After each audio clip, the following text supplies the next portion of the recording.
Gambit's one of my favorite characters. Growing up, he was my favorite character. I mean, I think Gambit is fascinating. Gambit's mutant powers are to charge objects with sort of biokinetic energy and then throw them and then they explode. In the comic, most of the comics and in the TV series, it was sort of like throwing grenades. It was like picking up any old object, charging it, throwing it, and it would explode like a grenade. The movie did change this, and I actually will say that I kind of like what they did with the power. They really put an emphasis on the kinetic part of his power.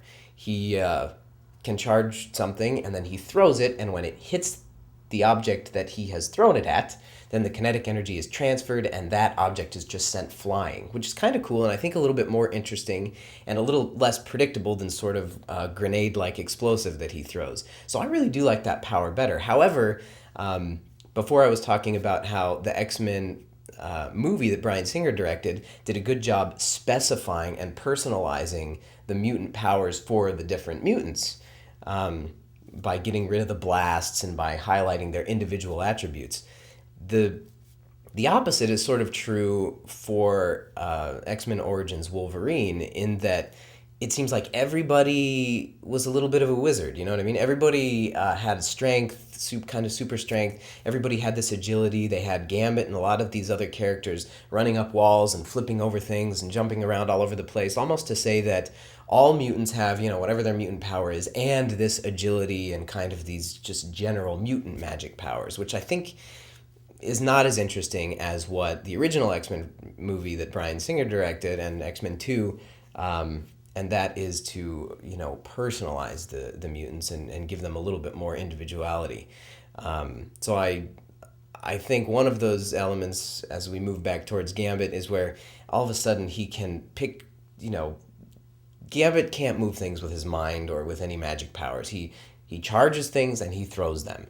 But interestingly, in the X-Men Origins, you know, the Wolverine movie, all of a sudden he's got these cards and they're flying around him and he just kind of sends them off like this, and none of this is, he can't do any of these things. This is, you know, he should be throwing these things. It's perfectly fine for him to be throwing these things. In fact, that's part of what makes him cool. He's kind of an ace. He always carries a deck of cards around and he throws them, and, you know, giving him this sort of telekinetic power to move objects is just sort of out of left field. And I think actually just what I think it bothers a lot of comic book fans about is it's just it comes across as a very elementary understanding of how these mutants are, which is fine if you're a general audience goer, but if you're somebody who's an X-Men fan or a comic book fan, which by the way is a really big population, I am geeking out a little bit, but I mean that's why these movies have been made, because there's so many fans.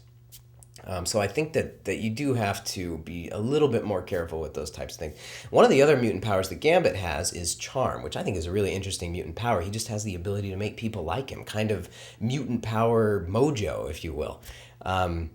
They did destroy this mutant power, and they did it by just kind of casting a doofus as the role of Gambit. One of the other lessons that I think we can learn from X-Men 3, which is Brett Ratner's X-Men film, is that people don't like random mutant cameos. I think there's an incorrect assumption on behalf of the producers and a lot of the filmmakers that they just need to give the audience what they want and they need to just cram as many characters in there as possible. I think that part of that is just so they can put more people in the trailer and sell more action figures, which isn't very good motivation. I think the X-Men fan, the comic books fans, we do want to see a lot of these characters in these movies, but we don't want to see them as stupid throwaway parts. We really like these people. I mean, for me, it was Gambit, people that we think are really cool. You know, that they were our favorite X-Men when we were playing around with our friends. I was going to be Gambit, and that guy was going to be Cyclops. And what I'm saying is these people are very intimate to our hearts. So when I know that sounds totally nerdy. I really shouldn't have said it like that, but I mean, come on, let's be honest. I am a nerd. So you take these characters, and if you just give them kind of throwaway, stupid parts, then we're like, that's it. I mean, my whole life, I you know, well, my whole life, you know, we do grow out of it. I swear we grow out of it, but. You know, you think, I admired this character, and he's in it for a couple seconds, and this is stupid, you know what I mean? This happened For Gambit could have been anybody, could have been any mutant. Gambit didn't even really have to be in this movie. The other character that they sort of did this with was the Blob. What the heck was the Blob? He was just kind of in this movie. He could have been anybody. Wolverine gets a little information from him. We don't like these cameos. I don't think. I think I speak well for kind of the fan base. You think they would have learned that lesson with X-Men 3, but this movie did it just as bad. Having said that, if you are going to give these really silly mutant cameos, you got to at least do it right. If you're going to have the Blob, then you have to have someone punch the Blob. Their hand has to be enveloped by the fat. I mean, the Blob is somebody that's fat could consume someone.